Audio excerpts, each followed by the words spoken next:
A paz do Senhor Jesus Cristo para você, dando continuidade à nossa sequência de vídeos, explicando um pouco do nosso assunto que tivemos nas nossas aulas.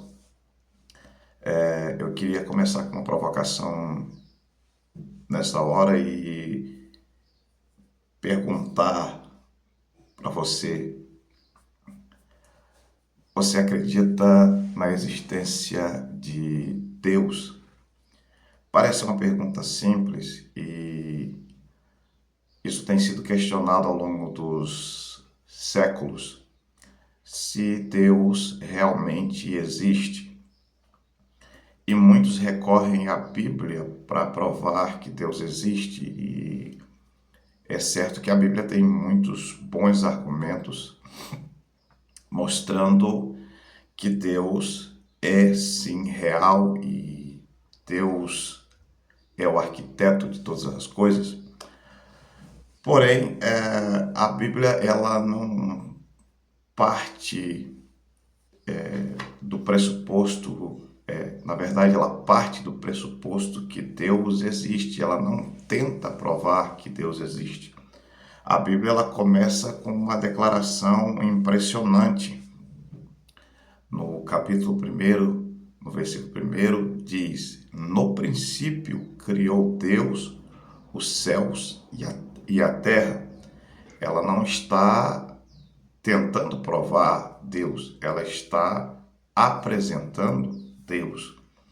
E ao longo dos séculos tem se questionado a existência de Deus, e os que defendem Deus, eles têm alguns argumentos muito interessantes que a gente vai passar por eles agora, rapidamente, não com tanta profundidade quanto se deveria, mas só para que você tenha uma ideia dos argumentos que são usados para comprovar a existência de Deus.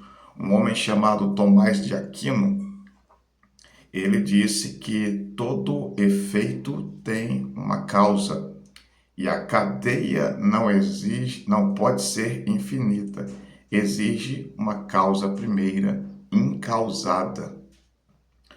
Esse é o argumento cosmológico, onde ele tenta provar que tudo que existe começou, e se começou, começou com a influência de alguém ou de alguma coisa.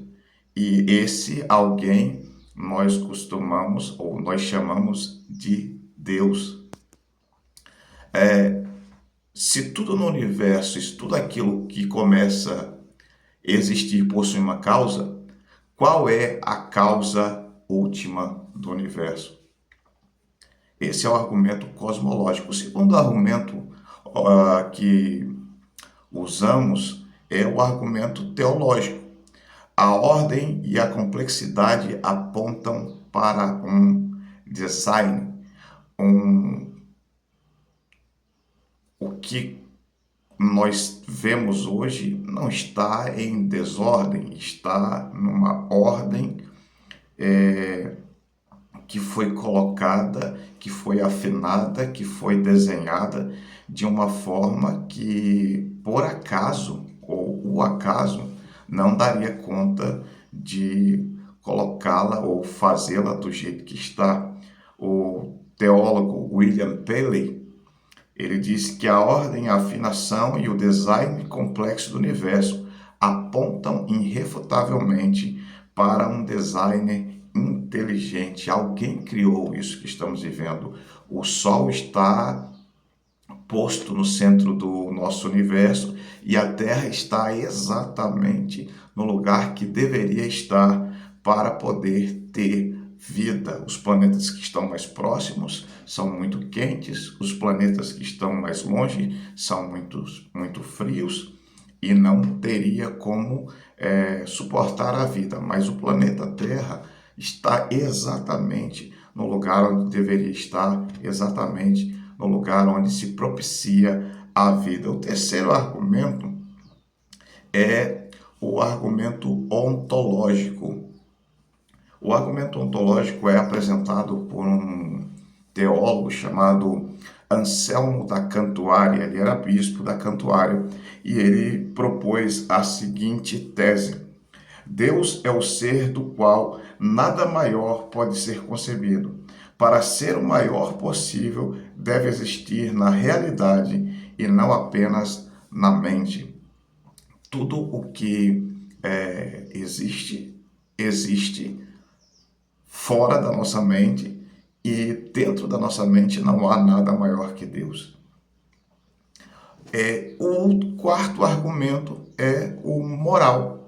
Um escritor chamado C.S. Lewis, que ele é o mesmo escritor das Crônicas de Nárnia, também fez Cartas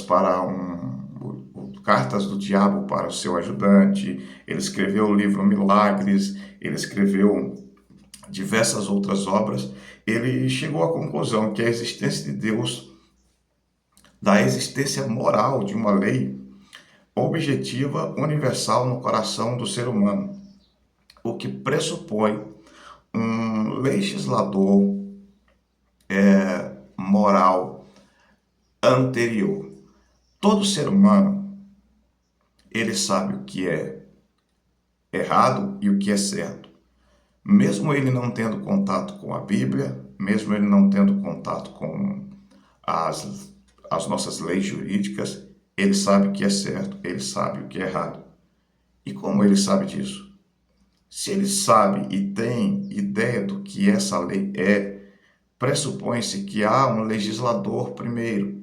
E esse legislador, através da sua infinita glória, graça e poder, ele aplicou essa lei a todos os corações dos homens, que mesmo sem conhecer a Bíblia, mesmo sem conhecer algum tipo de lei, eles sabem o que é certo e o que é errado. Existe uma lei moral e objetiva, existe uma base para essa lei, e essa base nós chamamos de lei, tá certo?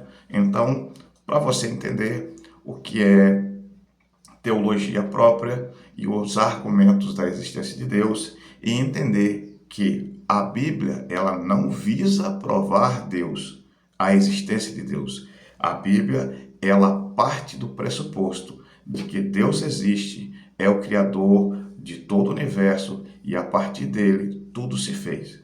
Que a graça do Senhor continue com a sua vida. Eu espero você no outro vídeo, em nome de Jesus.